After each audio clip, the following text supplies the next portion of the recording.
product of their masses then inversely proportional to square of the distance between them.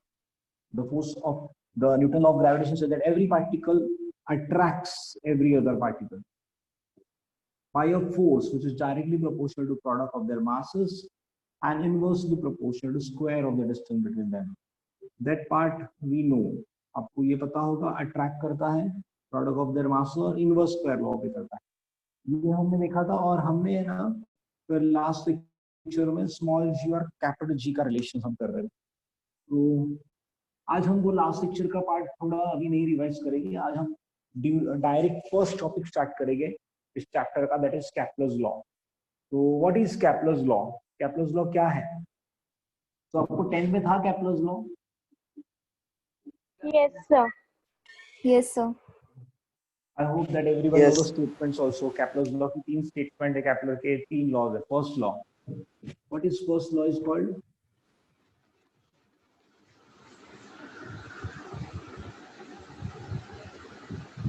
Law of orbit. Law of orbit. Yes. What is law of orbit?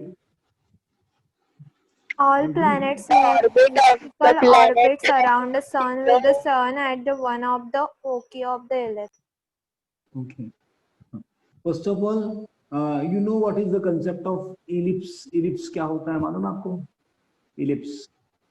Ellipse is a type of a diagram where आपने देखा होगा ये जो है ना, ये length बड़ी है, ये लेंथ छोटी है.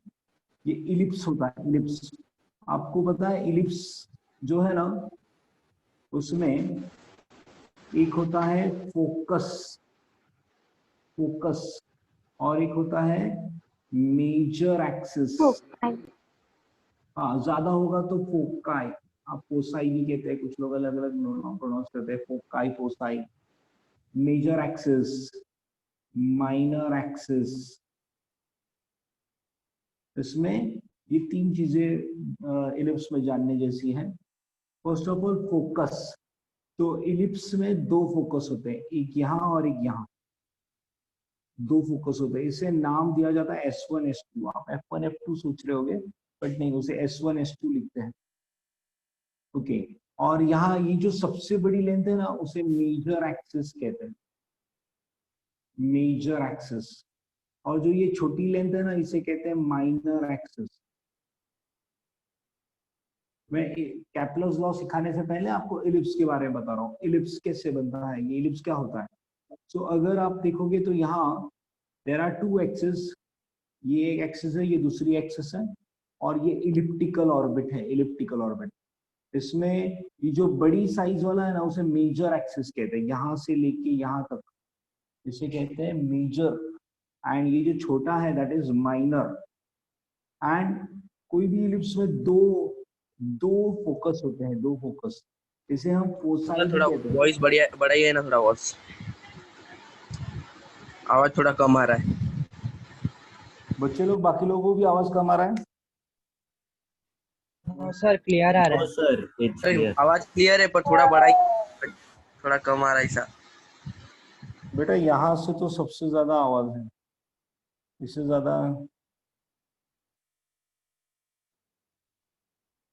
ज्यादा क्या करूँ आवाज? मेरा मैक्सिमम वॉल्यूम इतना ही है.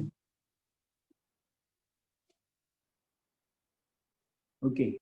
Major axis and minor axis. Minor axis और ये 2 फोकस है. ये 2 फोकस है. पर अगर मेजर एक्सिस और माइनर एक्सिस की लेंथ सेम हो जाए तो क्या होगा? ये और ये सर्कल. और सर्कल में एक ही सेंटर होता है. बट अगर ये जब ऐसा स्प्रेड हो जाएगा तो यहाँ 2 फोकस सेंटर्स कह सकते हो आप उसको, 2 सेंटर्स बन जाएंगे. तो उसे हम फोसाई या फोकस कहते हैं. फोकस. तो बेसिकली इलिप्स में क्या होता है, मेजर और माइनर एक्सिस होता है. अर्थ सर्कुलर ऑर्बिट में नहीं घूम रहा है. अर्थ या फिर any planets does not revolve around earth sun in a circular orbit but elliptical orbit, such that sun is at one of its focus. सारे planets sun के आसपास घूम रहे हैं. This is basically a sun and every planets are revolving around sun in an elliptical orbit such that sun is at one of its focus. दो जगह कैसे हो सकता है सन? एक ही जगह होगा ना. फोकस कितने सारे? फोकस दो है सर. तो कहीं इस एक फोकस पे सन होगा. सर कौन से फोकस पे होगा? तो डजंट मैटर ना, किसी एक फोकस पे सन होगा. तो what is first law of orbit? Every planet revolve around sun in an elliptical orbit such that sun is at one of its foci or focus. What is first law of orbit? Kepler's के तीन laws है. पहला law क्या है? Law of orbit. What is law of orbit? Every planet, जितने भी planets आप देखोगे सारे प्लैनेट्स जो है ना वो सन के आसपास घूमते हैं. ऑब्वियसली हमारे मिल्की वेज में, सन के आसपास सारे प्लैनेट घूम रहे हैं. पर कौन से ऑर्बिट में? सर्कुलर पे नहीं सर, एलिप्टिकल ऑर्बिट में. तो इलिप्स में और सर्कल में क्या फर्क है? सेंटर होता है सर्कल में, बट इलिप्स में फोकस होता है. तो किसी ये दो फोकस होते हैं. तो किसी एक फोकस पे सन होगा और सारे प्लैनेट्स इलिप्टिकल ऑर्बिट में घूमेंगे. सबका इलिप्स का ये जो मेजर और माइनर अलग अलग होगा. इसी के बेस पे सारे प्लैनेट्स अलग अलग ऑर्बिट में घूमेंगे. ये सपोज अर्थ है, अर्थ ये सन के आसपास घूम रहा है. ऐसे कितने सारे प्लैनेट्स हैं, वो बाकी सारे प्लैनेट्स वो सन के आसपास अलग अलग ऑर्बिट में घूमेंगे. So that is called as law of orbit. क्योंकि पहले किसने कहा था आपको पता होगा? Galileo and all, they are saying that every planet revolve around the sun in a circular orbit. Kepler's ने इसे 1609 में ये करेक्ट कर दिया. 1609 और 1607 he has corrected that and said that कि नहीं, सर्कुलर ऑर्बिट नहीं, इलिप्टिकल ऑर्बिट में सारे प्लैनेट्स घूमते हैं around sun. I hope everyone understood first law of orbit. Yes, sir. Yes, sir. So you can write the statement and draw the diagram fast. Sir definition होएगा law of orbit का? बता दो ना. Law of orbit is every planet revolve around the sun in an elliptical orbit such that sun is at one of its focus. Every planet revolve around sun. Every planet revolve around sun in an elliptical orbit. Every planet revolve around sun in an elliptical orbit such that sun is at one of its focus.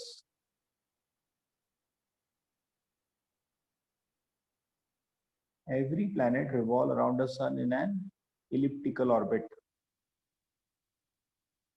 such that sun is at one of its focus.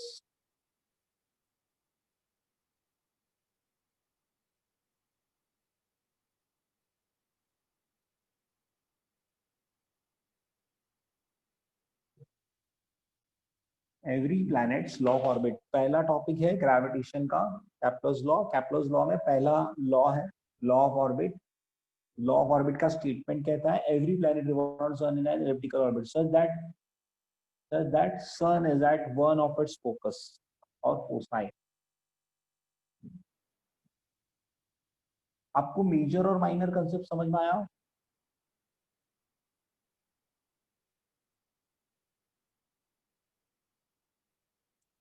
बेटा single होगा तो focus और plural form foci. Plural form है foci. Single होगा तो focus.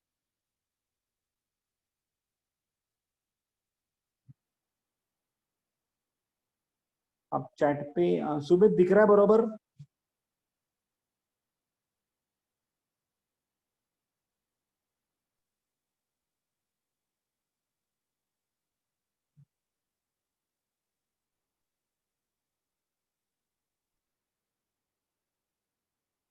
Very good Aryan. सबने लिख लिया? Yes, sir. Okay. Yes, sir. What is second law? The line joining the planet and the sun's with equal area and equal Law interval. of Law of Meaning of areas. law? area. Equal area. Law of area नहीं है, law of equal area.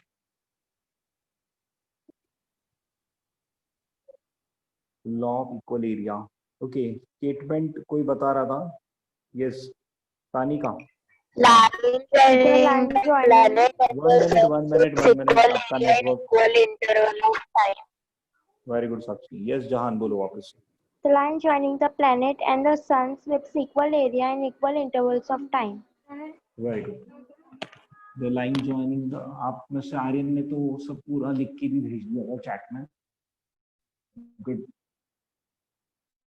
Law of equal areas. What does law of equal area says? यहाँ थोड़ा सा अलग है, ध्यान देना पड़ेगा. ये इलिप्टिकल ऑर्बिट है, ये सपोज सन है, और यहाँ एक प्लैनेट है. यहाँ एक प्लैनेट है. नाउ प्लैनेट है ना, इलिप्टिकल ऑर्बिट में घूम रहा है, ऐसे घूम रहा है. और सपोज वो ए पे पहुंचा, थोड़ी देर के बाद वो बी पे पहुंचेगा, तो ये एरिया जो बनाएगा ना, दिस एरिया, सपोज वो कुछ पर्टिकुलर टाइम में बनाता है, वैसे उतने ही टाइम में वो अगर सी से, उतने ही टाइम में वो सी से डी तक गया,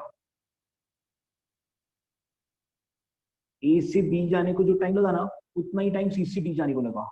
बट अगर मैं ये एरिया मेजर करूं और ये एरिया मेजर करूं, तो ये ऑब्जर्व किया है कि अगर टाइम सेम है तो एरिया भी सेम होगा. अगर टाइम सेम है तो ये जो शेडेड एरिया है ना, वो एरिया भी सेम रहेगा. That is Newton's Kepler's second law. Kepler's second law says that a vector drawn from sun to the planet. Okay, statement तो आपको मालूम ही है. मैं और एक डायग्राम बनाता हूँ. यहाँ ये सन है और यहाँ एक प्लैनेट है. प्लैनेट तो घूम रहा है ना, तो मैंने यहाँ से यहाँ ऐसा वेक्टर ड्रॉ किया है. A vector drawn from sun to the planet sweeps out, मतलब मालूम है ना, झाड़ू मार रहा हूँ. Sweeps out equal area in equal interval of time. Area अगर टाइम आपने इक्वल कहा है, देन एरिया भी इक्वल होगा. अगेन रिपीट करता हूं. A vector which is drawn from sun, sun से, सन फिक्स है, और प्लैनेट जो है ना वहां वो घूम रहा है, तो मैंने एक वेक्टर ड्रॉ किया सन से उस प्लैनेट तक का. तो वो जो वेक्टर है ना, वो जो एरिया कवर्ड करेगा इन टाइम और ये टाइम, तो ये दोनों एरिया सेम रहेगी. अगर टाइम सेम है ना तो एरिया सेम रहेगा. That is called Kepler's second law. आपको अच्छी तरह मालूम होगा, फिर भी मैंने बताया थोड़ा सा ज्यादा, कि a vector drawn from sun to the planet sweeps out equal area in equal interval of time. That is called as Kepler's second law. ये आपको स्टेटमेंट मालूम ही होगा, आपने डायग्राम बनाया होगा. स्टेटमेंट लिखो और डायग्राम नीचे ड्रॉ करो.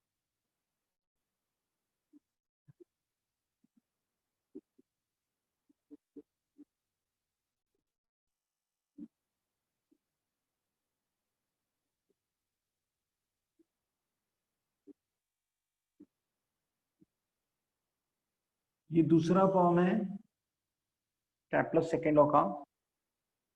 Kepler's सेकंड लॉ का दूसरा फॉर्म है एरियल वेलोसिटी. रिमेंबर, ARIEL, कपड़े धोने वाला एरियल नहीं. Areal velocity of vector is always constant, और इज कांस्टेंट लिखा तो भी चलेगा. एरियल मत लिखना, ये aerial. Aerial velocity of the vector is always constant or remains constant. That is the other form of this law. So hence you can write dA by dt.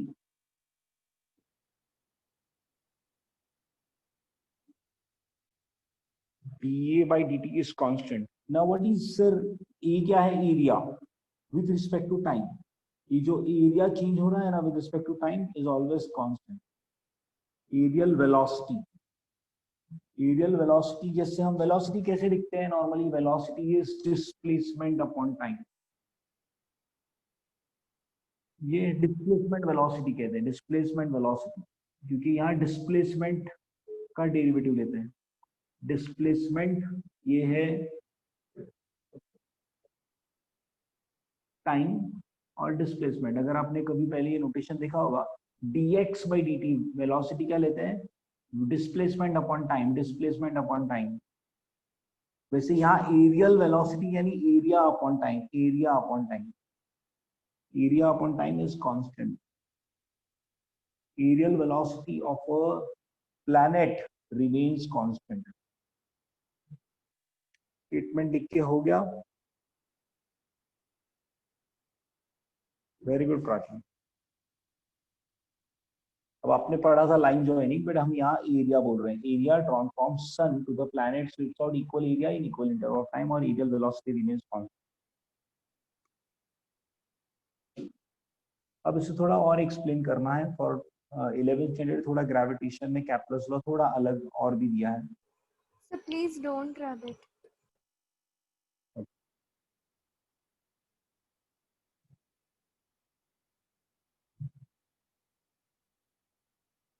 As you finish, you just tell me so I can move ahead.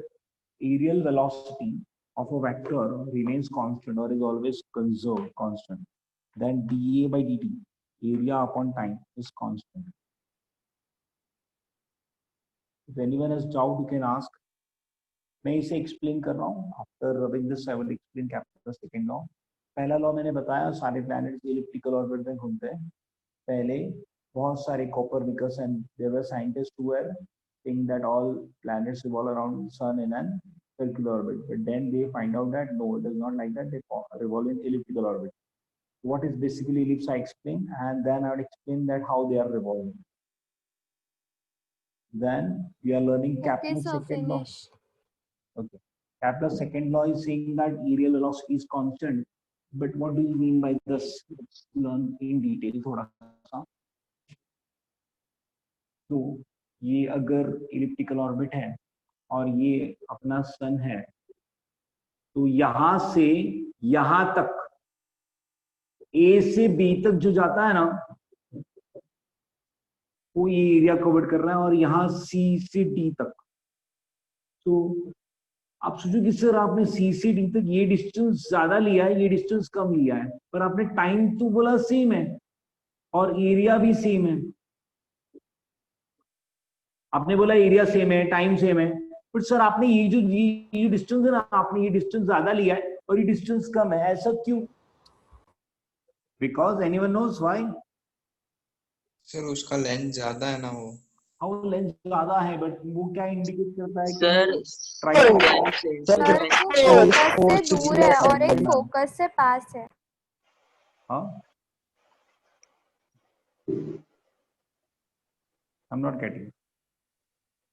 बोलो क्या है answer? Gravitational force of sun is less than 0.3. आपका आवाज बहुत break हो रहा है। और कोई? एक डिस्टेंस फोकस के पास है और एक डिस्टेंस फोकस से दूर है। तो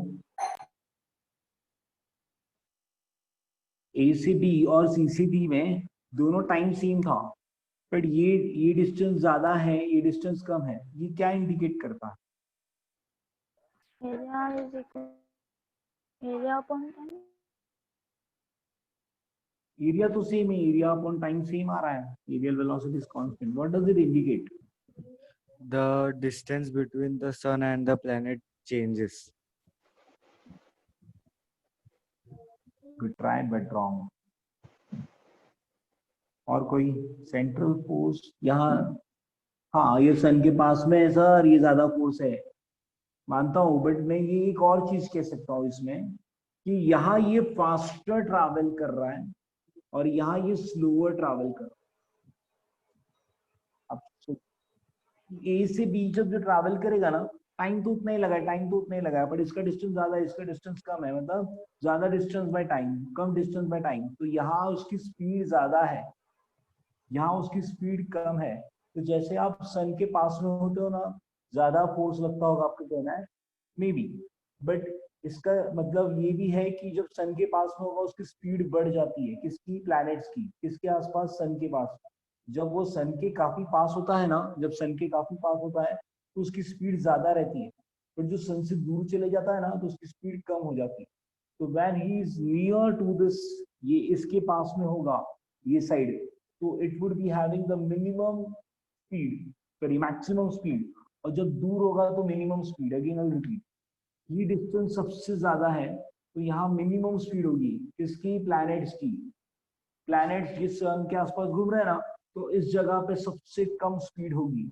और अगर ये डिस्टेंस में, मतलब आई एम नॉट श्योर यहाँ कहाँ वो कम होगा, तो यहाँ सबसे कम जो जहाँ होगा ना, वहां उसकी स्पीड मैक्सिमम होगी।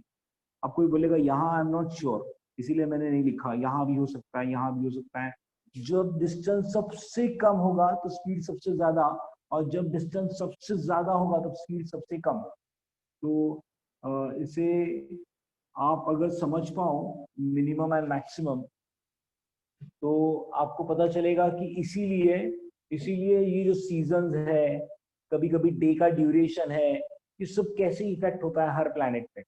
हर प्लैनेट पे डे का ड्यूरेशन, सीजन्स अलग अलग, मतलब। और जब पास में रहेगा तो क्या होगा, ग्रेविटेशनल फोर्स कैसा, अगर ये सबसे पास में है तो वो फटाफट घूम रहा है, मतलब वो ऐसे भी जा रहा है फास्ट और घूम भी रहा होगा फास्ट, मतलब रोटेट भी करेगा और रिवॉल्व भी फास्ट कर रहा होगा।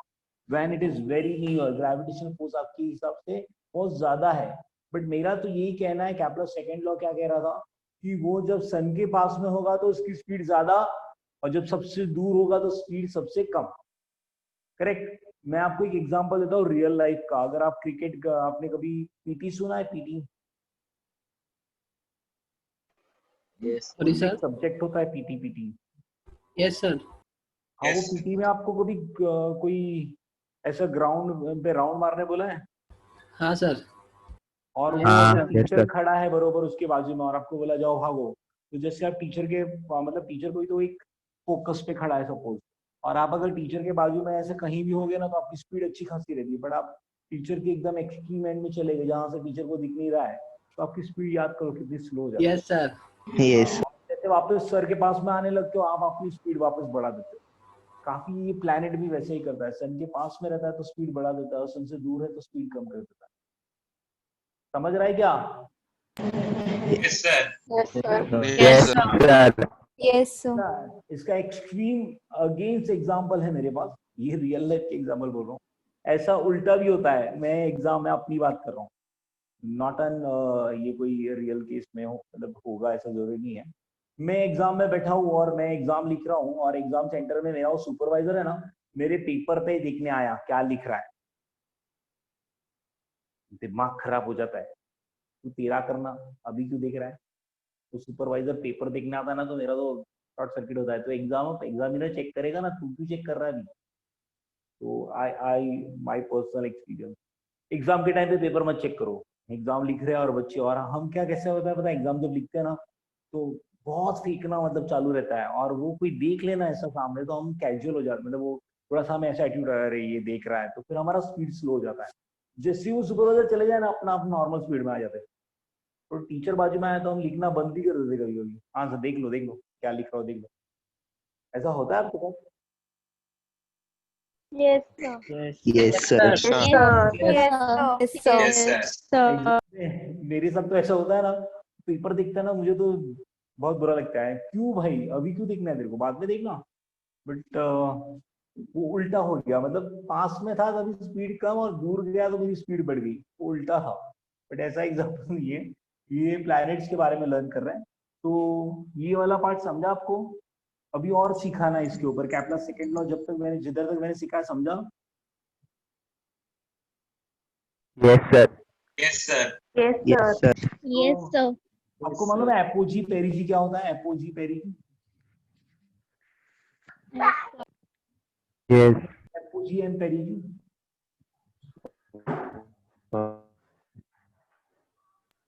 Yes, students. Maximum and a minimum distance. Very good. Maximum and minimum distance.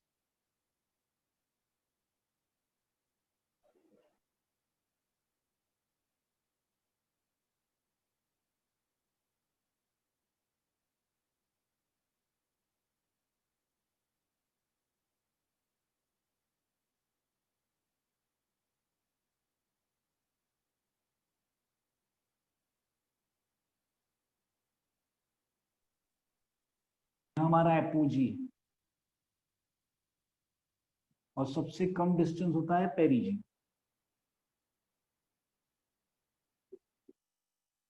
पेरिजी and apogee, आपको मालूम होगा एपोजी एंड पेरिजी क्या होता है? Yes, sir. सबसे बिग एपोजी पे है, मतलब ग्रेटेस्ट डिस्टेंस पे हम बहुत ऊपर पहुंच गए आज, वो हम एपोजी पे है। बट मैं अब आजकल है ना, कोरोना के कारण सारे बिजनेस पेरिजी पे हैं, मतलब एकदम कम पे चले गए, वेरी लो। सो लो मतलब पेरिजी और हाई मतलब एपोजी। पीक को एपोजी कहते हैं। आप याद रख सकते हो, सबसे ऊपर ए हाई मतलब apogee, E starts for apogee maximum, और पेरिजी मतलब बहुत कम, बहुत कम, पेरिजी मतलब वेरी स्मॉल डिस्टेंस। तो एपोजी पे स्पीड सबसे कम और पेरिजी पे स्पीड सबसे ज्यादा। रिपीट करता हूँ, ज्यादा डिस्टेंस तो स्पीड कम, और डिस्टेंस कम तो स्पीड ज्यादा। समझा? Yes, sir. Yes sir. बेटा एरियल वेलोसिटी कोई पूछ रहा है, एरियल वेलोसिटी क्या है प्राची? एरियल वेलोसिटी मतलब जैसे डिस्प्लेसमेंट में, डिस्प्लेसमेंट अपॉन टाइम हम कहते हैं linear velocity, displacement upon time, displacement upon time, but यहाँ हम एरियल वेलोसिटी लेते हैं। जैसे कभी कभी हम वेलोसिटी, एरियल वेलोसिटी ऐसा लिखते हैं, एरिया अपॉन टाइम, एंड वो कांस्टेंट रहता है। इसका मतलब क्या है, जितना ये एरिया होगा ना, टाइम और एरिया का रेशियो लेके ना, तो हमेशा कांस्टेंट मिलेगा, area upon time, area upon time. अगर टाइम सेम है तो एरिया भी सेम होगा, same area with same time, that means areal velocity remains conserve और कांस्टेंट। तो Newton sorry Kepler second law, बार बार न्यूटन आता है मुझे क्योंकि वो ज्यादा आता है ना। ओके, अपने एपोजी पेरिजी उस डायग्राम में सिर्फ मेंशन कर सकते हैं। नाउ इधर एक वेक्टर वाला पार्ट है, सब स्टूडेंट को वेक्टर उतना हुआ नहीं है, तो मैं आपको यहाँ एक्स्ट्रा में लिख के दिखाऊं कि angular momentum Kepler's second law gives conservation of angular momentum. ये इस लॉ का सबसे इंपॉर्टेंट पार्ट है। नाउ किसी को एंगुलर मोमेंटम नहीं मालूम, मैं सिखाऊंगा। Angular momentum L divide by 2m, 2 into mass is always constant. ये हम प्रूव करेंगे। तो मास ऑलरेडी कांस्टेंट है, मतलब एंगुलर मोमेंटम कंजर्व रहता है किसका? सभी प्लैनेट्स का जो सन के आसपास घूम रहे हैं।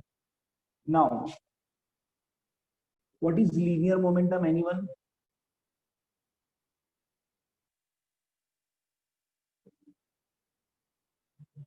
What is linear momentum? Mass into velocity. Mass into velocity. Mass into velocity को linear momentum कहते हैं। तो angular momentum is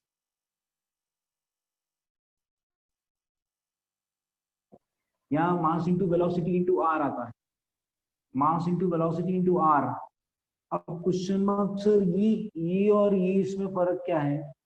तो अगर ऑब्जेक्ट स्ट्रेट लाइन ट्रैवल करेगा, स्ट्रेट लाइन ट्रैवल करेगा तो उसका लीनियर मोमेंटम होता है। बट अगर सर्कुलर मोशन या रोटेशनल मोशन करता है या एलिप्टिकल ऑर्बिट ऐसा कुछ करेगा तो उसका एंगुलर मोमेंटम आएगा। क्या आएगा? Angular momentum. If the particle is performing circular, rotational motion और एलिप्टिकल मोशन करेगा, then we consider angular momentum because it is rotating. Rotate करेगा तो हम एंगुलर मोमेंटम लेते हैं। तो उसमें रेडियस भी आता है। तो आप ऑब्वियसली सोचेंगे सर यहाँ रेडियस कैसे आएगा? इलिप्टिकल ऑर्बिट में रेडियस होता ही नहीं, वहां तो मेजर एक्सिस होता है, माइनर एक्सिस होता है। वहां तो मेजर एक्सिस होता है, माइनर एक्सिस होता है। तो यहाँ हम ये जो ले रहे हैं ना आर, ये आर है semi major axis. Now what is semi major axis? I will explain. दिख रहा है सबको major axis, semi major axis? Okay, axis में दिख रहा।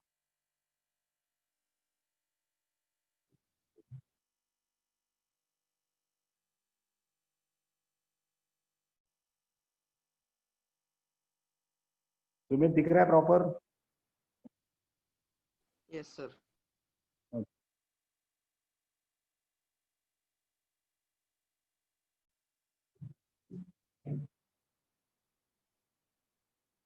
Yes.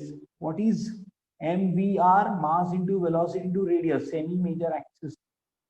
ये R क्या है? Semi major axis. Now this is elliptical orbit में ये होता है मेजर एक्सिस, यहां से लेके यहां तक। सेमी मतलब हाफ, ये टोटल होता है 2a। यहाँ से लेके यहाँ तक हम लेते हैं 2a, तो इसका हाफ हो गया a, तो हम यहाँ सेमी मेजर एक्सिस लेते हैं, आप r की जगह a भी लिख सकते हो, but mass into velocity into radius ये वाला कहाँ से कंसेप्ट आया, एंगुलर मोमेंटम। एंगुलर मोमेंटम किससे डिनोट करते हैं, l से। एंगुलर मोमेंटम अपॉन 2m क्या होगा, कांस्टेंट। इसका मतलब है कोई भी बॉडी, अगर कोई भी प्लैनेट जो सन के आसपास घूम रहा है, कोई भी प्लैनेट जो सन के आसपास घूम रहा है, उसका एंगुलर मोमेंटम कंजर्व है। एंगुलर मोमेंटम क्या है, कंजर्व है, इसीलिए हम कहते हैं Kepler's second law gives conservation of angular momentum.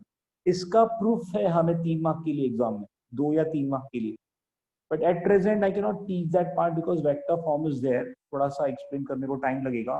But आप ये स्टेटमेंट याद रखना, Kepler's second law gives conservation of angular momentum. I can definitely teach this part. A very simple part is there, but वो थोड़ा vector form है उसमें, इसीलिए धीरे धीरे वो सिखाना होगा। Comes for 3 marks. Prove that Kepler's second law gives conservation of angular momentum. तो मैं आपको पहले कंसेप्ट सिखा रहा था। लीनियर मोमेंटम क्या होता है, जब स्ट्रेट ट्रैवल करेगा, स्ट्रेट सीधा लीनियर, वो हम कहेंगे linear momentum. What is momentum, mass into velocity, mass और वेलोसिटी का product, simple. What is angular momentum, angular momentum मध्ये काय येतं, तर एम असणार, व्ही असणार आणि एक्स्ट्रा आर भी रहेगा, एम वी आर। तो आर नॉर्मली रेडियस होता है, बट यहाँ हम क्या लेंगे, सेमी मेजर एक्सिस। तो मुझे लगता है आपको लीनियर और एंगुलर मोमेंटम थोड़ा बहुत समझा होगा, और ये कैप्लर्स लॉ का ये इंपॉर्टेंट पार्ट, सेकेंड लॉ का पार्ट समझा होगा। Any doubt? No, sir. Yes, No, sir. कोई डाउट है तो पूछ सकते हैं। हाँ सर बोलो। सर एल अपॉन 2m का बताओ ना। ये डेरिवेशन हर्ष मैंने कहा ना, L अपॉन 2m जो डेरिवेशन है ना, angular momentum divide by 2 of mass, तो हमें वेक्टर फॉर्म यूज करना पड़ेगा, उसमें क्रॉस प्रोडक्ट यूज करना पड़ेगा। अब कुछ बच्चे ऐसे भी है जिनको क्रॉस प्रोडक्ट कुछ नहीं पता, ना वेक्टर पता है, तो उनके लिए ड्रास्टिकली एकदम स्ट्रेंज टॉपिक होगा, इसीलिए हम फिलहाल ये मैं जरूर सिखाऊंगा आपको, टॉपिक नहीं छूटेगा, बट एट प्रेजेंट आप ये लिख के रखो। हाँ पूछो आगे, दूसरा कोई डाउट था? सर लेकिन इसका स्टेटमेंट बताइए ना, L/2m। Conservation L upon 2m Kepler second law ही है, उसका स्टेटमेंट नहीं है कुछ। एंगुलर मोमेंटम रिमेन्स कंजर्व, ये डेरिवेशन हमें प्रूव करना है, 3 मार्क के लिए आता है। ये जो लिखा है ना ब्लू लाइन में, वो एंगुलर मोमेंटम 3 मार्क के लिए आता है, वो प्रूव करना बाकी है। स्टेटमेंट तो यही है, law of equal areas. A vector drawn from sun to the planet sweeps out equal area in equal interval of time. That is, aerial velocity remains constant.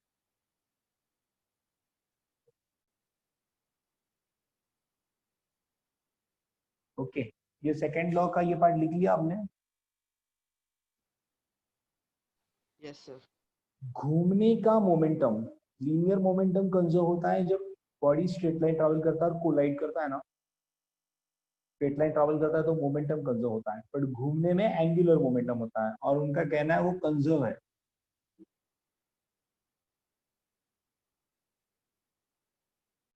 Sir वो A और 2A क्या है? हाँ, ये 2a जो है, that is major axis को हम 2a लेते हैं, और माइनर एक्सिस को 2b। अब ये इलिप्स, आपको इलिप्स, आपने डायग्राम तो देखा होगा इलिप्स कैसा होता है, तो मैं आपको वापस से इलिप्स बताता हूँ। इसके कोऑर्डिनेट है ना, इसके कोऑर्डिनेट पहले तो 0 0 लिए जाते, इसे हम है ना मैथ्स के लैंग्वेज में उसे वर्टेक्स कहते हैं, वर्टेक्स। और ये जो कोऑर्डिनेट है ना, इसे a, 0 कोऑर्डिनेट। तो यहां से लेकिन यहां तक डिस्टेंस कितना हुआ,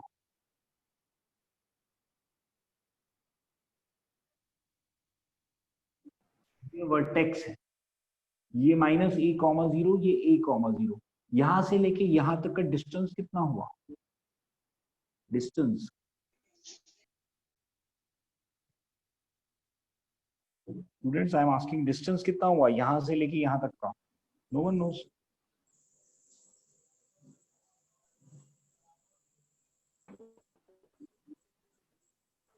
अरे सिंपल है, ये 3,0 है और यहाँ -3,0 है, तो यहाँ से ये यहाँ 0,0,0 है, तो यहाँ से ये डिस्टेंस 3 और यहाँ से ये डिस्टेंस भी 3, तो टोटल 6 होगा ना। तो it is basically 3a,0 to -a,0 के बीच का डिस्टेंस है 2a। 3 और 3 था तो 6 आया था ना, तो a और -a तो 2a, कितना होगा 2a। 2a is called major axis का length. Screen is blurred. Length of major axis. Yes, length of major axis, it is 2a। And यहाँ जो कोऑर्डिनेट है वो 0, b होता है और यहाँ 0, -b होता है, हम उसे b लेते हैं, तो ये जो 2b. डिस्टेंस हो गया वो टोटल हो जाएगा 2b। तो length of minor axis is 2b।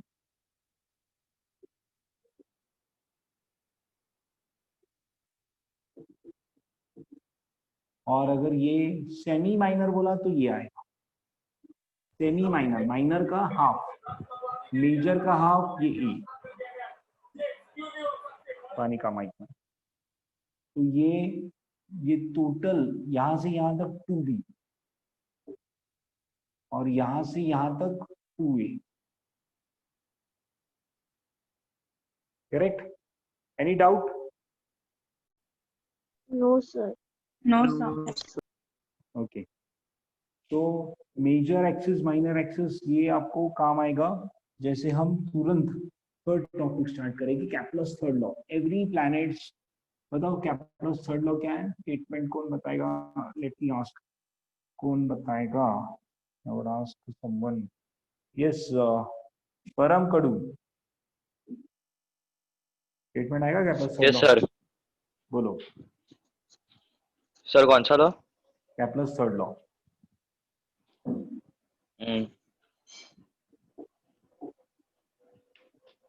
The period of revolution of a planet around the sun is the time taken by a planet to revolve around the sun is directly proportional to the square of the mean distance between the planet and the sun. To the cube. Cube. Square of period The is square directly of the time proportional. is Good, Param, not, don't worry, चलता है। Square of period is directly proportional to cube of radius. Square of period is directly proportional to cube of radius। ये गलत था, actually अभी हमें इसे change करना होगा। आपने अगर कहीं रेडियस पढ़ा था तो आप ये चेंज कर दो, अब हम नोटेशन ए यूज करेंगे। हाँ, हम ए को क्या बोलेंगे? Semi major axis. So what is the statement of Kepler's third law? The square of period of revolution is directly proportional to square of period of revolution of a planet around sun is directly proportional to cube of semi-major semi-major axis of elliptical orbit. Semi-major axis of elliptical orbit. Very good. Square of period of revolution of a planet around sun is directly proportional to cube of semi-major axis of elliptical orbit. Semi-major axis of elliptical orbit. Law लिख लिया होगा और ये mathematical part लिख लो। Law का statement लिखो और ये mathematical part. Square of period of revolution of planet around sun, square of period of revolution of planet around sun is directly proportional to cube of semi-major axis. Is directly proportional to cube of semi-major axis of elliptical orbit. आपका 10th standard का पहला chapter था, आपको पता ही होगा।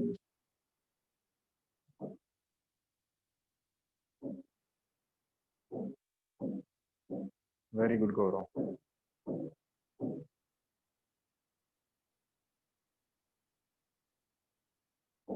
Mean distance को हमने semi major axis कह दिया। Okay, so what I can say T1 upon T2 the whole square,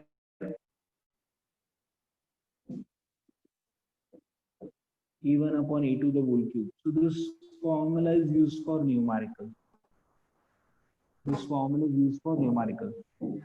तो हमारे अर्थ का पीरियड मालूम है आपको? अर्थ का पीरियड कितना है घूमने का? 365 days or 1 year? 365 days. हाँ, अर्थ को रिवॉल्व करने के लिए कितना टाइम लगता है? 365 डेज और 1 year? 365 days or 366 days. 350, 365, 366 days. Okay, और कोई? 365.25. Very good, 365.25. 24 hours. रोटेशन नहीं पूछा, रिवोल्यूशन पूछा। बाउंसर पहले तो रिवोल्यूशन पूछा है। अर्थ को रिवॉल्व करने के लिए 365.25 करेक्ट है। 365 भी लेते हैं, 366 भी लेते हैं, वो भी करेक्ट है। 1 ईयर भी कहा तो भी चलेगा, क्योंकि 1 ईयर हमारे अर्थ का 1 ईयर मतलब 365 डेज ही होता है। ये सारे आंसर्स अलग अलग कंटेक्स्ट पे भी अलग अलग हो सकते हैं, but yes then all the answers are not wrong. 365 हम सब कभी कभी लेते हैं न्यूमेरिकल्स में। कभी 366 लीप ईयर की बात की तो 366 ईयर होता है, 366 डेज होता है सॉरी, एंड 365.25 अगर एग्जिट चाहिए तो all the three were correct. या फिर आप कहोगे जो भी वो 1 ईयर होता है बेसिकली, इसीलिए 1 ईयर इज आल्सो करेक्ट। तो सपोज मैं ये 365 डेज लिखता हूँ प्रेजेंटली, कैलकुलेशंस करना है इसीलिए। और T2 फाइंड करने बोला, जो अर्थ का, अभी ये सन और अर्थ आपको मालूम होगा कि यहाँ सन है और यहाँ सपोज अर्थ का ये सेमी मेजर एक्सिस का डिस्टेंस दिया है, सपोज R1। नोटेशन में R1 लिख रहा हूँ, I can see A1 also. चलो ठीक है, A1 ही लिखते हैं। जो हमारा पीरियड है ना, उसके लिए सेमी मेजर एक्सिस का डिस्टेंस ये था, बट अगर डिस्टेंस चेंज हो गया तो पीरियड भी चेंज हो जाएगा। डिस्टेंस अगर A1 की जगह A2 हो जाएगा तो पीरियड भी चेंज हो जाएगा। तो हमें फाइंड करना है पीरियड। कैसे निकालेगी इस फॉर्मूला से? डिस्टेंस चेंज हो जाएगा, A1 की जगह A2 चेंज हो गया तो पीरियड T1 की जगह T2 हो जाएगा। So we are supposed to find out T2। तो क्वेश्चन दिया है अगर डिस्टेंस बिकम डबल तो what is new period? Anyone knows? आप लोगों ने ये पार्ट लिख लिया? क्वेश्चन न्यूमेरिकल का पूछा है कि अगर distance becomes double then what is the new period?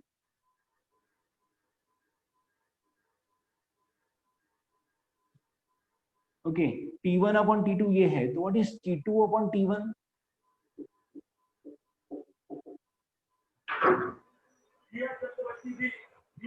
A2 upon A1. Very good, A2 upon A1 the whole cube. What is A2? 2A1. 2A1, very good. So what is T2 from this? इसे substitute करते हैं। T2 upon T1 the whole square is 2A1 upon A1 the whole cube. Okay, what is cancel? A1. 2 का cube, 2 का cube कितना होगा? 8. What is square root? 4. कौन से school भाई? 8 का square root 4. 2√2. 2. Excellent. 2√2. What is root 2? What is root 2? 1.41. 1.414. आपको root 2 का वैल्यू याद रखना है 1.414. रूट 2 का लॉग बुक में मिल जाएगा। रूट 2 1.414. अभी 2 से मल्टीप्लाई बोलो। 2.828. But what is T1? 365. Very good. आणि काही पॉसिबल टीव्हीचा व्हॉल्यूम बंद करायला नाही तर मला रिया चक्रवर्ती लक्षात येते पटकन. T2 ये 1 ईयर है, सपोज 365 डेज की जगह मैं 1 ईयर लिखता हूँ तो मुझे मिलेगा 2.828 इंटू 1 मतलब 2.828 ईयर्स पहला। अगर मुझे डेज में चाहिए, डेज में, तो 2.828 इंटू 365, तो आपको ये मल्टीप्लाई करोगे तो आपको मिलेगा वैल्यूज। सब लोग मल्टीप्लाई करो fast and find out 2.828 multiply by 362 fast.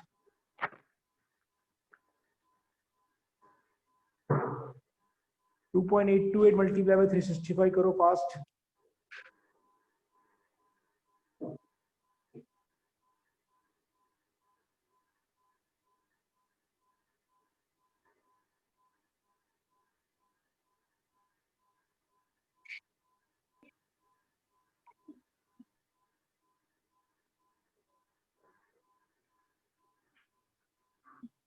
One zero three two point two two. Very good. 1032.22. Correct. 1032 approximately 1032 email here. Correct. 1032 days. तो 1032 डेज का एक साल हो जाएगा अगर डिस्टेंस अर्थ और सन के बीच का डबल हो जाए. अगर अर्थ और सन के बीच का डिस्टेंस डबल हो जाए तो हमारा ईयर 1032 डेज का हो जाएगा. बहुत प्रॉब्लम होगा भाई. ओके अगर डिस्टेंस ट्रिपल हो जाए तो क्या होगा? एनीवन? कोई है जो दिमाग लगा सकता है यही कैलकुलेशन में? यहां आएगा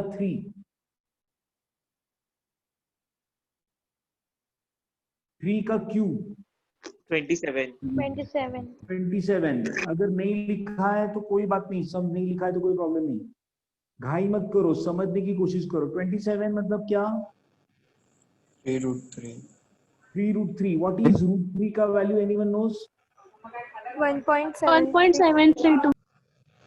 व्हाट इज 1.732? मल्टीप्लाई करते हैं. 3 2 6, 3 3 9, 3 7 21, 3 1 3 and carry 2.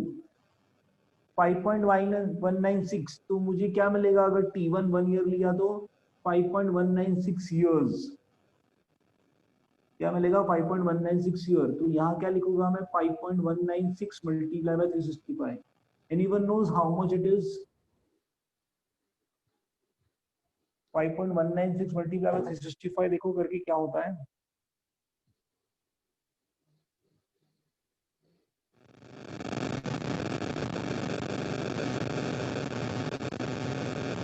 Mike. Yes. 1896.5. 1896.5. Sure. 1896.54. Okay.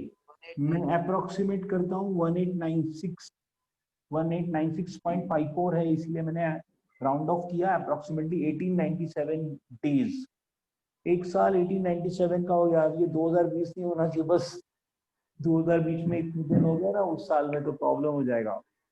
एक साल इतने दिन का हो जाएगा अगर डिस्टेंस ट्रिपल हो जाए अर्थ और सन के बीच का. जो प्रेजेंट डिस्टेंस है उससे वो ट्रिपल हो जाए, distance become twice, then the period become 1897. अभी अगर मैं कहता हूँ डिस्टेंस डबल नहीं, ट्रिपल नहीं, हाफ हो जाए, काश हाफ हो जाए. ये हाफ, तो यहाँ क्या आएगा?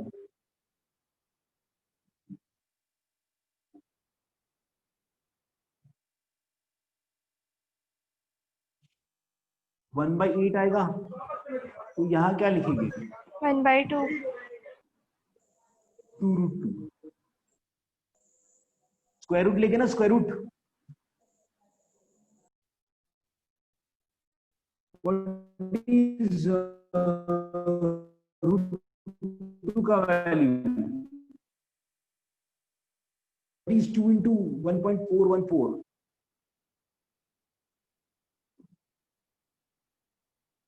Now, anyone know how to find out this? Yes, sir. करो पास, कैलकुलेटर से कर सकते हो तो, नहीं तो मैं लॉग से सिखाना रहा हूँ. हाँ बोलो. लॉग से सिखाइए ना सर, लॉग बुक की यूज करना सीख जाए. कैसे करने का log book use? Log book वाला पार्ट है ना बेटा, एक लेक्चर पूरा लगेगा लॉग वाला पार्ट. अभी सबके पास लॉग बुक नहीं होगा. Okay sir. यस देखो 2.828 आपने 1 डिवाइड बाय 2.828 क्या आता है जरा देखो. 0.3536. 0.3. 536. गुड. 0.3536. अगर आप इसका रेसिप्रोकल लोगे ना 0.3536 आता है, और मतलब ईयर्स इतना हो जाएगा. 0.3536 अगर डेज में चाहिए आपको, डेज में, तो कितना आता है देखो.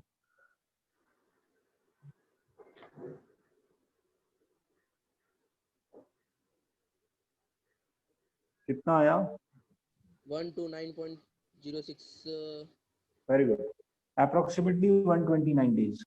29 days. तो डिस्टेंस 129. हाफ हो जाए, ये तो 2020 में होना ही चाहिए यार, डिस्टेंस हाफ हो जाए, 129 डेज का एक साल हो जाए ना, खत्म हो जाएगा ये साल, 21 हो जाए, अच्छा है। 129 डेज हमारे अर्थ पे अगर डिस्टेंस जो अर्थ और सन के बीच का डिस्टेंस अगर हाफ हो जाए तो 129 डेज का साल हो जाएगा। तो मैं यहाँ आपको बताता हूँ, डबल हो जाए तो आपने कहा 1032 डेज, ट्रिपल हो जाए तो 1897 डेज, अगर हाफ हो जाए तो 129 डेज। मैं पूछता हूँ आपको, अगर 4 आवर हो जाए तो क्या होगा? एनीवन? कोई बता पाएगा डायरेक्टली? डिस्टेंस 4 आवर हो जाए,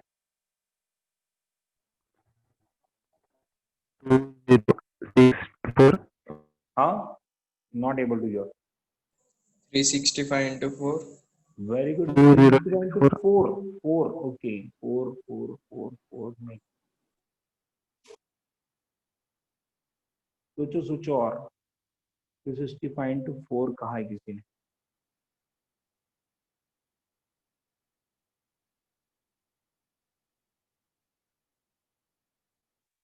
ये आपने किसी एक कैलकुलेशन लिख लिया ना, बस हो जाएगा। एक कैलकुलेशन अगर आपने लिखा होगा ना डबल और ट्रिपल का, हाफ का इतना सब एक साथ नहीं लिख सकते। 2920 days. Sir, 8 multiplied by 365. Very good, excellent. मैं यहाँ है ना ये लिखता हूँ, ये आया था हमारा 0.3536 ईयर, ये ईयर्स में लिख रहा हूँ, और ये डेज में, तो ये 0.3536 आया था। 1897 में 5.196 ईयर आया था। 1032 में 2.828 ईयर्स आया था। अगर 4 लिखा ना तो यहाँ आएगा 8 ईयर्स, यहाँ आएगा 8, क्योंकि आपको क्या करना पड़ता है पता है? You are suppose to take, आप याद करो, डबल के लिए 2√2, ट्रिपल के लिए 3√3, 1/2 के लिए हाफ हो गया तो 1/2√2 बोला आपने, तो वैसे 4 के लिए क्या होगा? 4√4। डबल के लिए 2√2, ट्रिपल के लिए 3√3, 4 के लिए 4 टाइम्स के लिए 4√4। What is √4? 2, 4 to the 8, 8 years। हाँ, आप इसको मल्टीप्लाई कर सकते हो, 365 into 8 जो भी दिन आएगा, डजंट मैटर्स। बट मुझे लगता है ये कंसेप्ट समझा होगा, इसीलिए आपने नंबर एंट्रेंस में क्या आता है पता है? Double, triple, 5 times, 6 times, 7 times, 8 times, but they don't ask जिसका हमें 2920 यस 2920 यस। तो कितने दिन का साल हो जाएगा अगर डिस्टेंस 4 टाइम्स हो गया, डिस्टेंस 5 टाइम्स होगा, डिस्टेंस 6 टाइम्स होगा? आप आपको पूछा है, मैं आपको बता दूं, 5 टाइम्स होगा तो 5√5 लॉजिकली, 6 टाइम बोला तो 6√6, डबल बोला तो 2√2, ट्रिपल बोला तो 3√3, 1/3 बोला तो 1/3√3, डिस्टेंस 1/3 तो पीरियड 1/3√3। डिस्टेंस समझ रहे हैं क्या? लॉजिकली ये है शॉर्टकट्स, लॉजिकली शॉर्टकट्स ये है कि आपको सिर्फ उतना टाइम, अभी आपको √5 मालूम नहीं, √6 मालूम नहीं, इसीलिए कैलकुलेशन बड़ा हो जाता है। बट अगर आपको 9 टाइम्स बोला, 9 टाइम्स, तो 9√9 इज व्हाट? 9 टाइम्स डिस्टेंस, तो क्या लिखे? 9√9। What is √9? 27 yes 27। So 27 years का दिन हो जाएगा, अगर सॉरी साल हो जाएगा। अगर डिस्टेंस 9 टाइम्स हो जाए ना सन और अर्थ के बीच का, तो 27 इयर्स का डे एक साल होगा। 27 इयर्स का एक साल हमारा, 1 year of earth is basically 27 years of present जो चल रहा है हमारा, जो आज चल रहा है ना साल, उसका वो 27 टाइम्स बढ़ जाएगा। मतलब बहुत प्रॉब्लम होगा भाई, इतना नहीं सर, इतना डिस्टेंस मत बढ़ाओ। Distance double, triple, 4 times, 5 times, 6 times, 7 times, 8 times, जो भी बोला होगा, सिंपल लॉजिक है। 2√2, 3√3, 4√4, 5√5, 6√6, 7√7, 8√8, अगर 1/, बोला है तो वो भी कर सकते हैं। हाँ, आपको ये रूट निकालने आता होगा ना, √6, √5, √7, वो सब में अगर लॉग बुक मैंने जब सिखाया था, अगर आपने ध्यान दिया हो तो बहुत आसान हो जाएगा, कैलकुलेशन तुरंत आ जाएगा। अभी आपको 4 का रूट मालूम है, 9 का रूट मालूम है, 16 का रूट मालूम है और बाकी सबका रूट्स भी लॉग बुक से देख सकते हैं। समझा ये part?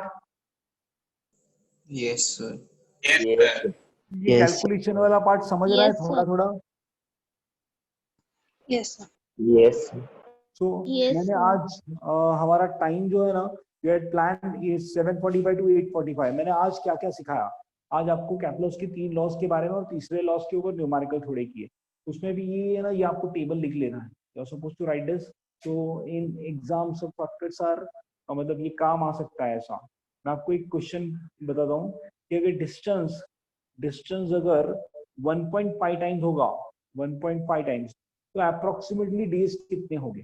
Approximately days 1.5 times. Approximate मतलब समझ रहा है ना, इसके बीच में बोलोगे तो भी चलेगा। रेंज बता सकते हो कितना दिन होगा? Distance becomes 1.5 times of present distance.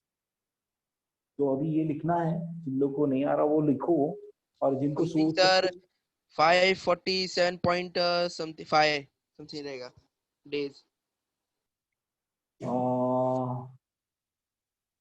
How you calculate? Sir 487.5। How you calculate? Sir 1.5 को 365 से मल्टीप्लाई किया तो 1.5 को 365 से मल्टीप्लाई करके नहीं आएगा। 1.5 √5 मल्टीप्लाई करना पड़ेगा, क्योंकि डबल में आपने डबल थोड़ी किया, 365 इंटू 2 थोड़ी किया। ये तो 2 √2 मल्टीप्लाई हुआ ना, 3 √3 मल्टीप्लाई हुआ, 1/2 √2 मल्टीप्लाई हुआ, 4 √4 मल्टीप्लाई हुआ। तो वैसे अगर मैं 1.5 टाइम्स बोलता हूँ तो यहाँ 365 और 1032 के बीच में। वेरी गुड, क्या बात है, बीच में कह सकते हो, हाँ चलेगा। 365 जो प्रेजेंट डिस्टेंस है और डबल होने पे 1032 होता है, तो उसके बीच में कहीं तो होगा sir, I am not sure. But 365 और 1032 का एवरेज ले ले सर, फाइंड कर लो, मिल जाएगा। 2.5 बोला तो सर हम इससे निकाल सकते हैं 2.5 इन दोनों के बीच में कहीं होगा, 1000 और 1900 के बीच में कहीं 1600 1500 के आसपास होगा। अगर डिस्टेंस 2.5 टाइम्स बोला, इसका आपको स्क्वायर रूट नहीं आ रहा है, अप्रोक्सीमेट आंसर आ जाए। इसका आपको स्क्वायर रूट नहीं आ रहा है, अप्रोक्सीमेट। आपको अप्रोक्सीमेशन की कंसेप्ट समझ रहा है क्या? When the question is asked of approximate, मतलब एमसीक्यूज होता है, मल्टिपल चॉइस क्वेश्चन एंट्रन्स, तेव्हा आपल्याला आहे ना शॉर्टकट अप्लाय करायला लागतो। कॅल्क्युलेशन आणि कॅल्क्युलेटर अलाउड नसतं तिकडे, तर त्यावेळेस लॉजिकली, म्हणून हे 4 माहित, अगर ये 4 मालूम पड़े तो मैं आपको और 4 सिखा सकता हूँ कि 1.5 क्या है, 2.5 क्या है, 3.5 क्या है, 3.5 क्या है। I can take like that. Okay, मुझे लगता है आज का लेक्चर सबको समझा। Yes sir. So have you understood a very interesting Kepler's third law? Yes sir. Yes sir. Sir.